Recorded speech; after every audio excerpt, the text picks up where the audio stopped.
সংগ্রামী সাথী ও বন্ধুগণ, আমাদের স্পষ্ট বক্তব্য, আমরা ফ্যাসিবাদী আওয়ামী লীগের স্বৈরতন্ত্র থেকে স্বাধীনতা লাভ করেছি, নতুন কোন ফ্যাসিবাদের জাতাকলে পুষ্ট হওয়ার জন্য নয়।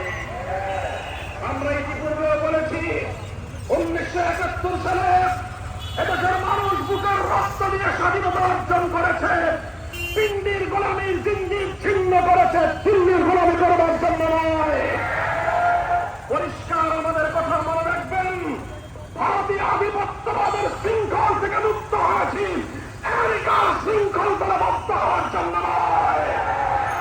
আগামীর বাংলাদেশ একটি আধিপত্যবাদ মুক্ত বাংলাদেশ গড়তে চাই। দেশের অভ্যন্তরীণ শক্তিগুলোকে ঐক্যবদ্ধ করে বাংলাদেশ তার নিজের পায়ে মাথা উঁচু করে দাঁড়াতে চায়।